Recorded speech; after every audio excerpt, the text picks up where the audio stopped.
Hi, and welcome to Moving Through Motherhood, a podcast for mums who want to move more mindfully through all stages of motherhood, including pregnancy, postnatal, and beyond. I'm Jen Mazur, founder of Mums Yoga Club, and I'm here to support you in motherhood through conversations about movement, mindset, motivation, and so much more. So let's get started with today's episode. I'm so excited today to be joined on the podcast by Beth of the Matrescence Project. Beth is a busy mom of two girls, juggling life as a mom and everything in between. She's found motherhood really hard, a journey of losing herself and then finding herself along the way. Discovering matrescence and studying it has changed her whole life, having a hugely positive impact on her journey through motherhood. Learning what she was going through in matrescence opened her understanding of what happens to a woman when she has a baby.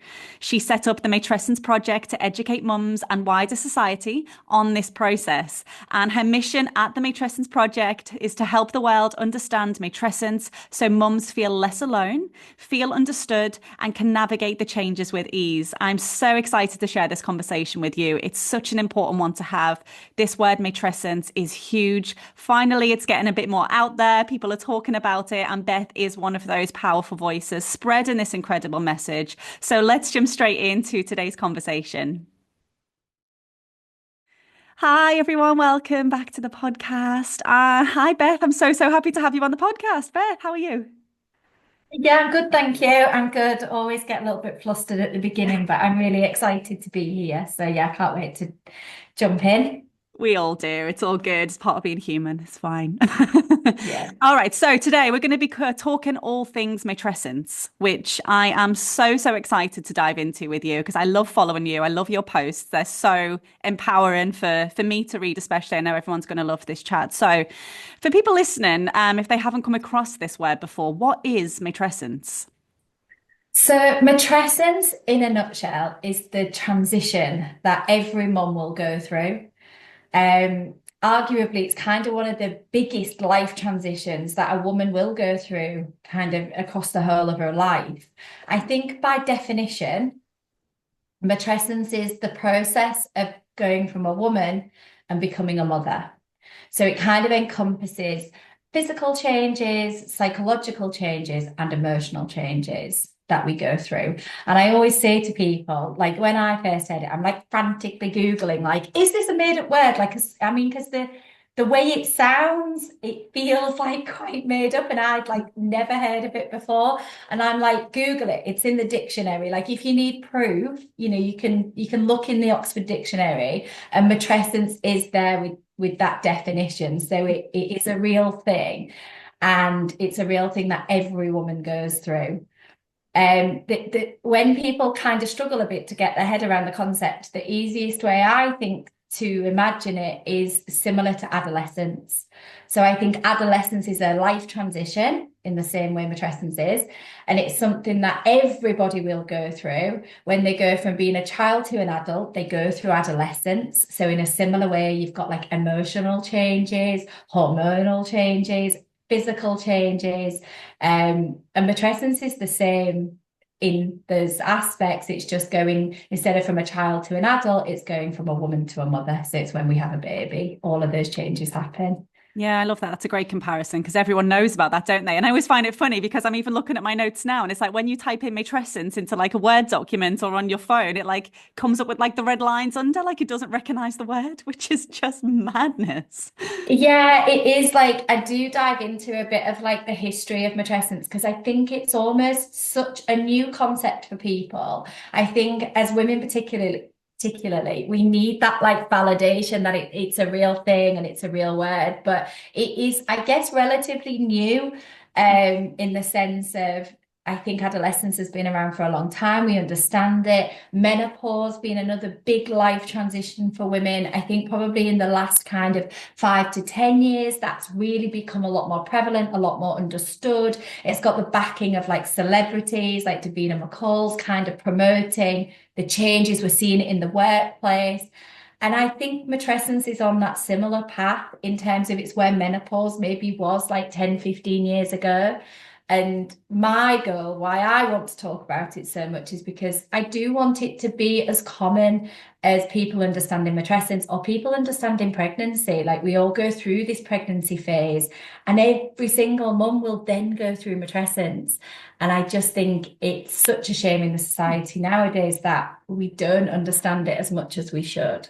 Completely, yeah, completely agree. Do we find like different women find certain aspects of matrescence more difficult than others? Because you briefly touched on it there. There's lots of different changes, isn't there? They're physical, they're Yeah. emotional, they're social, they're everything you can think of happens. Do we see like common challenges, or does it depend on kind of who you are as a person? What does it tend to show up like? Well, yeah, I mean, 100%. When we talk about the principles of matrescence, one of the main principles is the term, like, every mother's journey through matrescence is different. It is unique. And it's down to all of those things. It's down to our personality, it's down to our circumstances, it's down to, regionally, or, where we live, what our family circumstances are. All of that impacts us. But I think it's really important to understand that, because I think it's why, when you, like, globally, there's like 2 billion mums, and a lot of mums you speak to, or studies will come out to say that motherhood's so lonely, and all these mums feel so lonely, and I'm like, but why, when there's so many of us out there, do we feel so alone? And I think it's coming back to, they're all going through matrescence, but because all of the journeys through matrescence are different, it makes it really hard to relate to each other.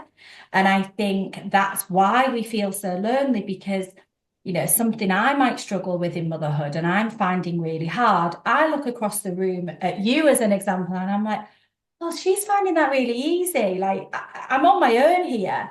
And actually, she's looking at me thinking, oh my God, she's finding that bit really easy. And I'm finding it really hard. And I think that's where it becomes quite difficult to relate, and why we feel so alone, because all of our struggles are slightly different.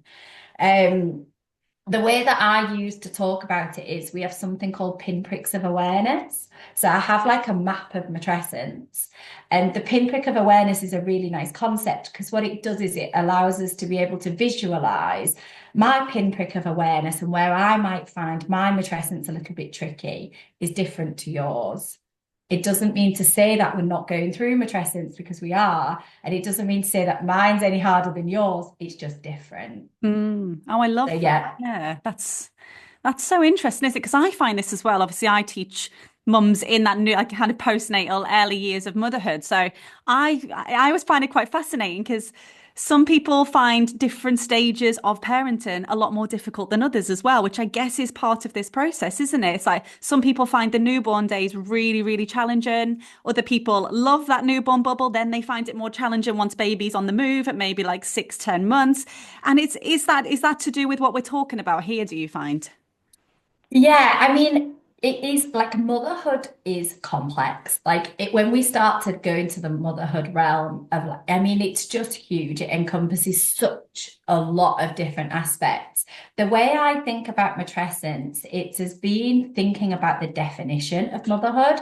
So there are so many elements to motherhood, which are the kind of doing, the changing of the nappies, the putting to bed, the feeding, all of that type of stuff. And, we can find so much of that hard. And again, it'll be different for different people. Matrescence is more focused on the becoming a mother. So it's more focused on you, and the changes that you face as a mother, not necessarily the changing of the nappy phase. Or, I really struggled when we went to weaning, because I was like, ah, matrescence isn't so much about the baby, it's about the mom and the transition that she goes through. And I think there is just that nuance and that difference between understanding the difference between matrescence and motherhood. Forgotten what the actual question This is was. it. That makes total sense. Yeah, it's like it's a Yeah, like, separate thing, isn't it? It's like this is yeah, your personal thing, because I think so much when we become mums, so much of it becomes about the baby, from yeah, the care we get from kind of visitors, from general society. It's all about this baby and how's the baby yeah. doing? How's the baby? And very little becomes about the mum, but actually that huge shift is happening just to you, isn't it? Yeah, and like I feel bad saying it sometimes when I say like I'm quite clear that the matrescence is about the mum. Like you can come and learn about matrescence and you don't need to bring the baby. Yeah. Obviously you can, she's the babies are there with you, but it is about the mum. And I think in the society that we live in now, I always now I'm kind of in this realm and understanding matrescence. Like I find it crazy that women aren't asking like, what's going to happen to me?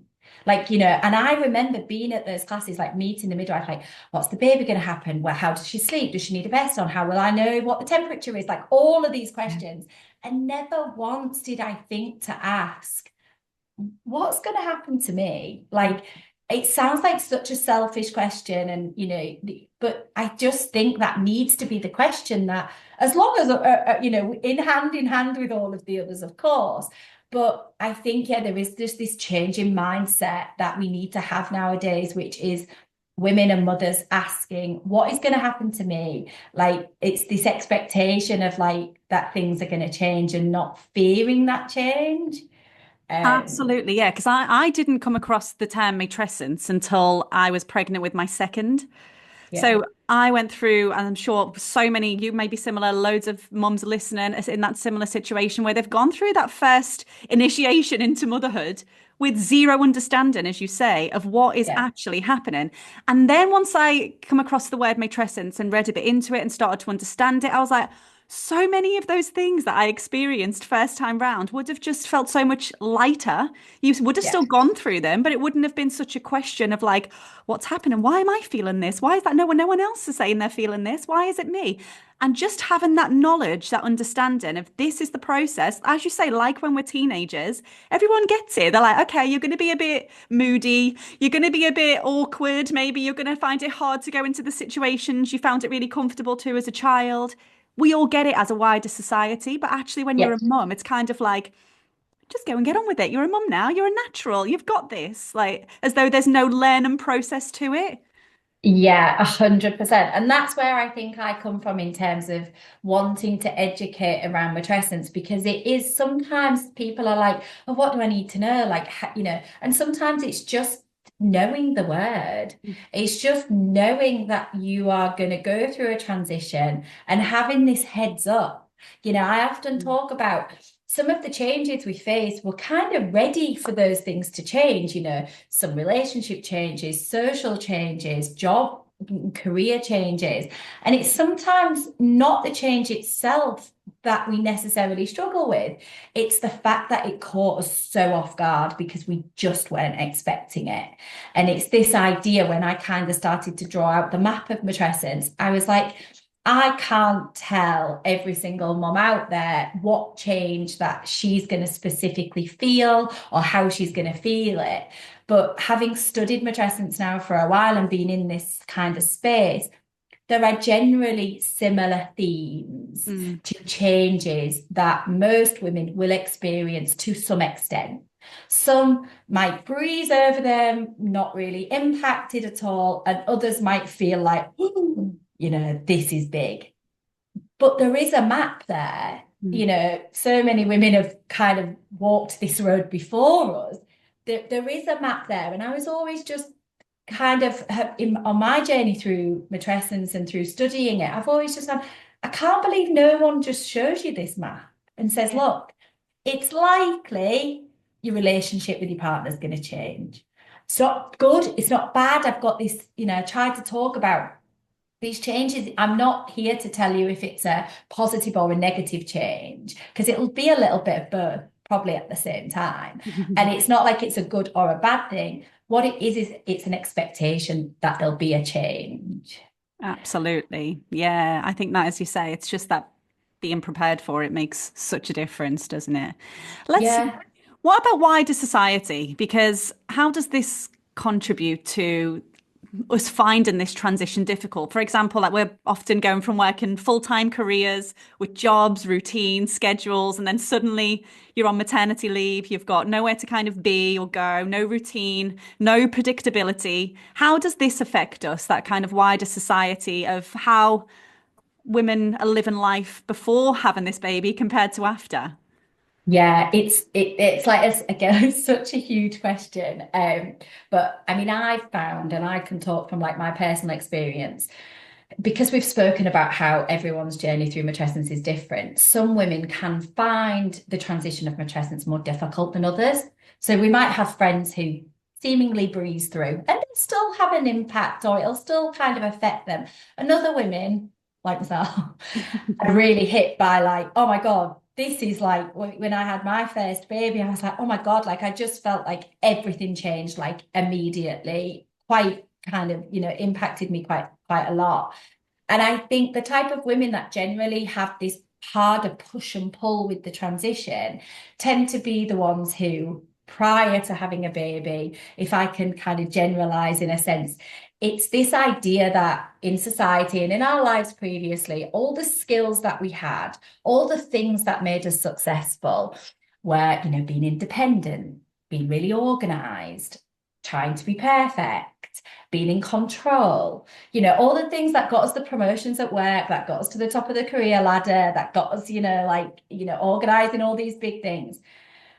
I think those kind of high achieving women, perfectionists, if you want, go into motherhood, and generally the skills that you need in motherhood, all the ones that we've built up and have got us so far in life, just don't work. And it was a huge realization for me. I was like, I can't organize my way out of this. I can't list my way out of this, because having a baby, I think the control's taken away. It's unpredictable, it's messy, it's chaotic. And I think this mindset that so many of our kind of generation have, because, through our lives, it's what's got us so far, all of a sudden doesn't work. And we're left with, like, I didn't like that feeling. I like to be able to measure my days by how productive I am. I like to tick off my list. Well, with a newborn, that doesn't happen. Like, you've got to be okay with being, and be okay with not being productive or not being organized, or things going, like not to plan. Yeah, letting it go a lot more. Yeah, I think that's where within the society element, I think like, there's just this mismatch, and we're just, again, like it catches us so off guard. We didn't know to expect these big changes. And then all of a sudden we feel like we're failing. We feel weak for asking for help because we can't do it all ourselves. And then we start second guessing ourselves. And that's where I was at, in terms of I had all of those feelings. And then when I discovered matrescence, I was like, this is normal. It's normal to feel like this. It's normal to have all this chaos and this change. And it's normal to kind of, feel different about my job. And then I felt calmer and okay with it. Just having that validation, isn't it? Just makes it a lot lighter of a load to carry rather than thinking you're going through it on your own. So Yeah, what can we do to support ourselves during this transition? So if any mums are listening and they're in kind of early days of, or even a couple of years in still, what can they do to support themselves through this transition of matrescence? Yeah, I think there's this big awareness piece. So I think becoming aware that matrescence is a transition that 100% of mothers go through, and, reading about it, having a look, like, doing a bit of research and digging, and seeing how that looks for you. I think even just that really easy first step, just all of a sudden you start to feel validated. You realize you're not going mad. You realize that kind of what you're feeling is completely normal. And giving it a word, giving it a context, having something to describe it, all of a sudden makes you feel so less alone. And I think like the next step, once you've done that, is to talk to people about it. Because one thing I'm really passionate about is women and mothers not silently navigating this. Like, we can't do the Googling and understanding, and our husbands or partners not know what it is. So it's really important. I would say the second thing is to make a list. If you get 2 minutes, make a list. Who do you need to talk to explain you are going through matrescence? Your partner, your sister, your mum, if she's probably from a different generation, it's talking to these people and letting them know that there's this thing you've discovered. It's called matrescence. You think you're going through it. Well, you are quite sure you are going through it. And talking about it and making it common. Yeah. And then the third thing is to recognize that you may need to ask people for help through this matrescence and through this journey. I think that's just like such a huge thing to acknowledge. Overall, I would say what I've found is there is a mindset shift required, which feels big. I don't want to scare people because I'm like, oh. But I feel like when you realize that you are going through matrescence and that this big transition happens, what you start to realize is that everything that you kind of had teed up before children kind of has to shift. It doesn't have to go away. You'll get parts of yourself will come back. Parts of yourself you might never see again. You know, it's not this big stop and start. Like it's not anything to be feared. What it is your mindset just needs to shift, and things and the way you thought about things before, you need to reframe and think about differently. So I have something called like the mother mindset. And what that is that's like a guide to, well, what do we need to shift? What does need to change? And the three things, like I could pick loads, but if I had to pick like three things, three ways for mums to almost make their lives easier to like adapt to matrescence, I call it find the kind. So when I say find the kind, I don't mean like have a bath, although I mean that's amazing. Like if a mum gets a chance to have a bath, find the kind in matrescence and in the mother mindset is something is something in your core, which is being kind to yourself. It's accepting that this transition, becoming a mom, like it takes time. It's not like a flip the switch and this is happening. It's being kinder to ourselves. It's talking to ourselves in a kinder voice. It's, treating ourselves with grace and saying it's okay to not know everything. Like it's fine if you made mistakes that you look back and think, oh God, I can't believe I did that. It's okay. Like we all have done it. We have all been there. Nobody knows everything. And that's part And of I growth, think, isn't it? Part of growth is making yeah, mistakes along the way to get to that point. yeah, 100%. And I think it starts for me there, like that shift in how we speak to ourselves, how we treat ourselves.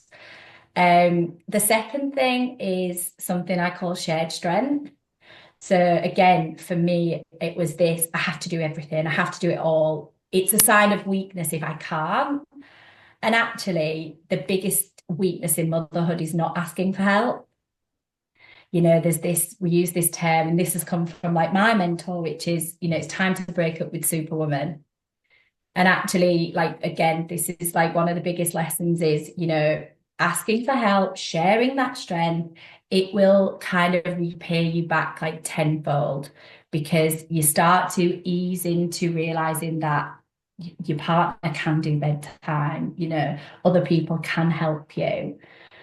So that's the second. And the third thing is it's about connecting back to you, like identity and motherhood. I mean, again, like we're talking about such big things here, but there is this real there has to be this real recognition that your things have shifted, things have changed. What you enjoyed before, you might not enjoy now. Actually, things you enjoyed before, you want to do more of now, and it's that tuning back into you and connecting back to you once you've become a mom, I think is really important. I love that. Yeah, I think that's where I'm talking about yoga, but that's where I love yoga because it is that real connection. It's that stopping. Because Yeah. actually, until we silence all that noise going on in the head and all that confusion and all the advice coming from every direction, until we kind of stop and just really listen to ourselves, it's really hard, isn't it, to find, okay, who is this version of me now? What does she want to do? Because if you're just kind of moving on autopilot to just get through the days, which is fair enough, some days that's what you need to do, but we need to create those moments, don't we, to just stop and just be like, okay, who am I now? What is it I want to do? What's going to fill me up? What do I need today? And just, yeah, it's so important, isn't it?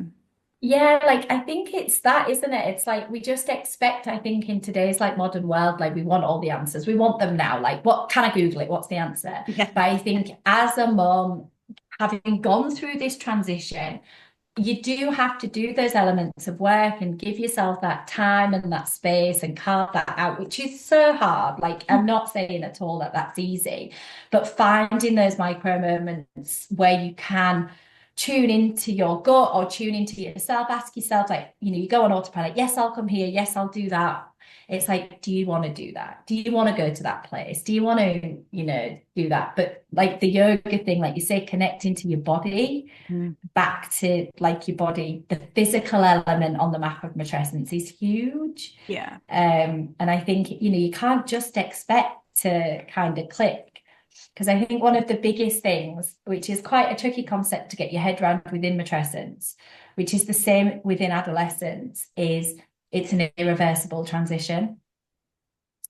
And that can be quite a scary thought. And, but it's actually not, because it's this idea of growth and this idea that it's not a negative thing and it shouldn't be feared.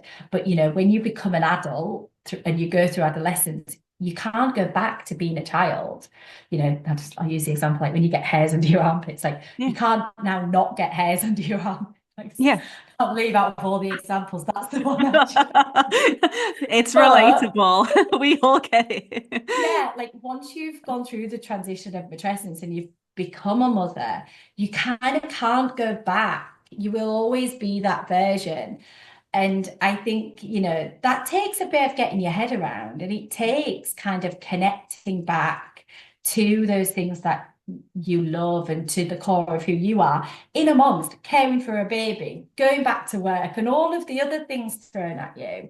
You know, it's such a big part. Like I counted down.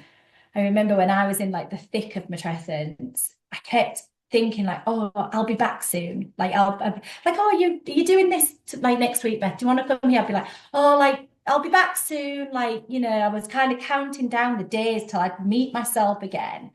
And I think one of the biggest shifts for me was kind of acknowledging and realizing that the old me kind of wasn't coming back.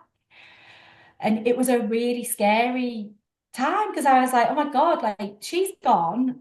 I'm not there anymore. But equally, what do I like doing? Who am I beyond being a mum and looking after this baby? And, they're really big things, identity and connecting back to yourself. Like it's a huge thing, but it's not an overnight thing. It's not like, oh, you can read this chapter in the book and it's all fine. It's You've like got it all figured it, out. Yeah. yeah, it's like a process, isn't it? It's like, people come into your yoga classes, it's like, you'll see tiny shifts of things like, you'll go out with some old friends to let your hair down, you'll be like, oh my God, this feels so good. It does take time. But I think I always say to mums that I work with, like, you do get back to those points where you laugh again. Mine was like dancing, like I'll be in a field dancing again with my friends. It's just not immediate. It's this idea that you will have all of those things, but you'll have it across the span of the lifetime. You might not have it all at the same time. Like you won't have a newborn and be enjoying time with your friends and be at a yoga class. Like all of that will kind of take time. Yeah, definitely. Yeah. It's that shift in your mindset on it, isn't it, as well? It's seeing it as that. Yeah. It can just help you to move through it in a more positive, kind of welcoming way rather than avoid and resisting that change. I Yeah, always see you post definitely. about, I want to talk about this, spread those sprinkles. I love that Yeah. saying. Tell me about Yeah. that. Yeah. Do you know what? Like it came about because I always think there's these really big things in and around motherhood, like, and I was actually like, sometimes as a mum, particularly like newer mums, but not just newer mums, like sometimes the little things, these sprinkles of support that we can offer mums actually make such a huge difference. And so a sprinkle of support, like again, like I was talking to people about the village, and there's so much like chitter chatter about like how mums need a village, but how the village in the modern society doesn't really exist. And I kind of had this moment where, so I'm in a slightly different season of motherhood. Like I, as you move through, like my daughters are 5 and 8 now. And I kind of had this moment where I was like, maybe I am the village for new mums. So I've always thought of the village as being like family or grandmas. And I was like, no, Beth, like you've got friends who are having babies now. You are their village. And even though that's an extra layer of responsibility for mums of older kids, because it's still harder, it's still tricky with kids at different ages. But I don't have that intense like newness of the transition. And I was like, ooh, maybe I could start offering sprinkles of support to my people in my village, and that would make a huge difference. So we started it just before Christmas, and it's this idea that, if I'm at the shop, I can ring my friend who's got a newborn and go, do you need some milk? And like I remember getting out for milk. Like some days my husband would come home and be like, there's no milk. I'd be like, I know, I just haven't made it to the shop. And he's like, what? And I'd be like, I know, it seems ridiculous, but it's true. Like a picking up a click and collect parcel. Like, I don't have the kids, I work, but I'm kind of like in and around. Like popping into the post office for me is like easy. Popping to the post office with like a toddler and a newborn is, well, it's just It's a day horrendous. out, isn't it? Yeah. That's the day. So yeah, it's this idea that, as a community, we are just more mindful about offering mum sprinkles of support and thinking about things that we could do. Like I have friends who enjoy certain things I don't. Like, do you want to come round to my friend's house who loves crafts and paint? I'm like, oh my God, yeah, I don't have to mess my kitchen up. And she's quite happy to have that. It's this idea that, yeah, we often a sprinkle of support for our mum is like might be a tiny thing for someone else, but it could make a huge difference to their day or their week. Absolutely. And you touched on it there, that the idea of this village, it's so true, isn't it? We talked earlier about how modern society is not really set up to support us through this transition. And that's one of those things, isn't it? Now, I mean, when my mum, for example, had kids, she lived 2 streets away from her mum, had sisters round the corner with babies. It was, I'm not speaking for her, but I guess in that Yeah. sense, it was easier, right? You had people there, you had people just readily helping you out, exactly what you're saying, doing those little things, popping to the shop, picking you up some milk. Nowadays, a lot of us are living, I mean, I live down in Brentwood, just outside of London. My family are in Liverpool, so they're obviously miles and miles away. So we don't have that Yeah. day-to-day support. And the same with in-laws. They're not local either. And that's the case for so many mums now. It's kind of a career thing, isn't it? A lot of people move for Yeah. careers or they're just stepping away. It's not really a thing now where you just necessarily grow up in the town that you were raised in. But then that becomes that barrier or that obstacle, I guess, to not having that village when you do come to have your babies and creating and finding that and consciously going out. And it's not easy to ask, is it, for that help? But the minute we do and the minute we start bringing each other together and creating that village that for each other, it will get a little bit easier. Yeah, definitely. Like when I did the Mum's Christmas Village just before Christmas, I kind of set it up, but the outcomes of it and what I learned from it was actually quite different because touching on your point, I think the main things that came out of it for me was mums need to ask for help. So like I'll go to the shop and get milk like a couple of times a week. I'll go pick up parcels. I don't necessarily always think to check in with all my mum friends to see if they need it. But if they rang and asked me, would I do it? 100%. Like I was talking to another friend about this, like she was like, she's struggling to get into the gym and it's really like hard on her mental health. And I was like, well, if you ask me, I'll pop round. And she's like, oh, but I don't want to put on you because you've got your things. I'm like, look, I'm not offering to come to your house so you can go to the gym. But if you ask me and I know you need it, I'll be there. So sometimes it is that asking for help.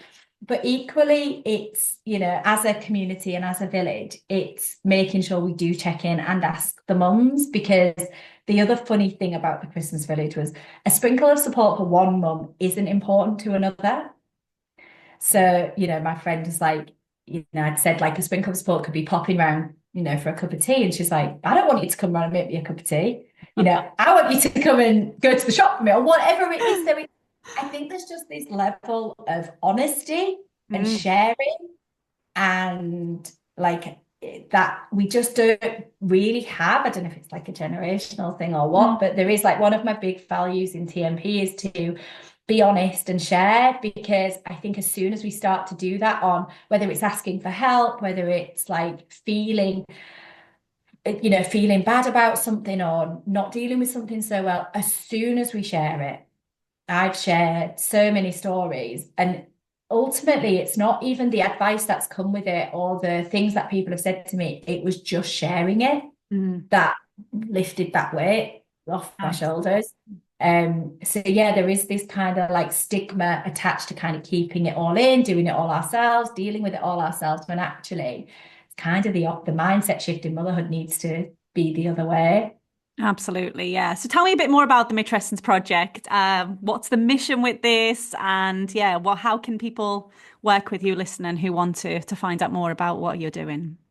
So I've tried to keep it really simple. I have a really busy brain, but I'm like, no, just keep this focused. So like my goal is to educate the world. I'll say the world. It is to educate mums on matrescence, because ultimately they are the ones going through it.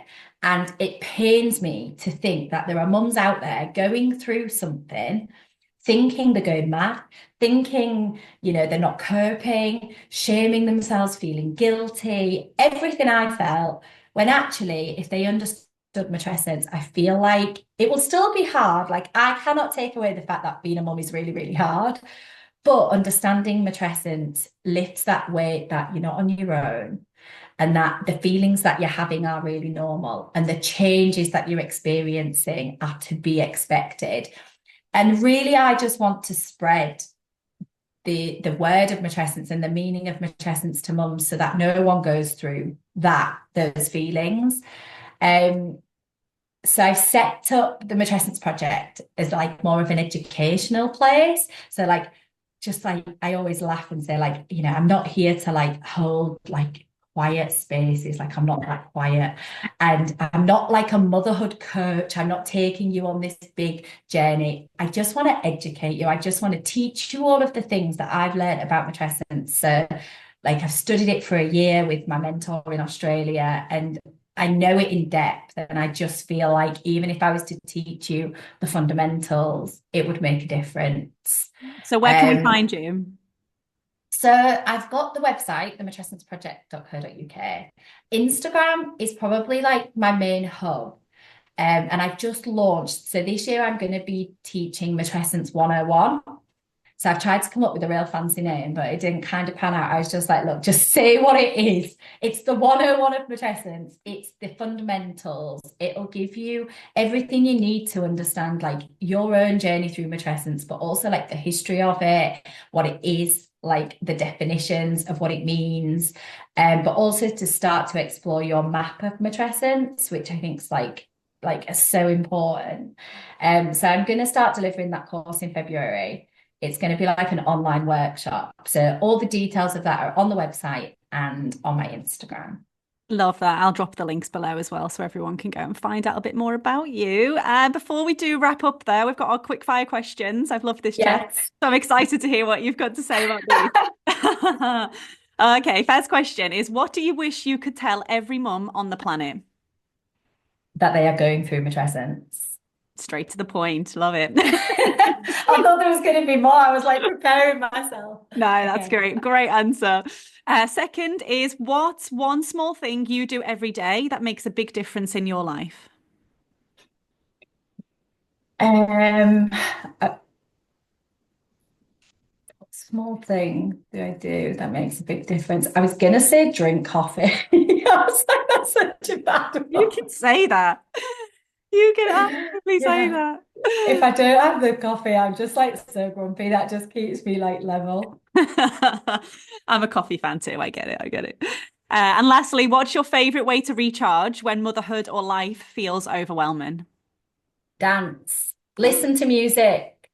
Like music for me is like I lost it at points, and like when I talk about things we lose in motherhood, like I thought I would never actually dance again. I'd be like, I just, do you know, like it really dance, like when the Yeah. music loud. I was like, I'm never gonna be able to experience that.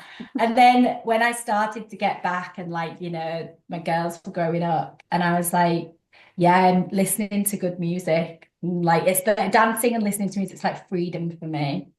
I love that. Oh, such lovely answers. Well, thank you so much, Beth. We've all definitely learned a lot from you today. I've loved this chat. So thank you. Thank you, Thank everyone, for you. listening. And I'll see you all again next time.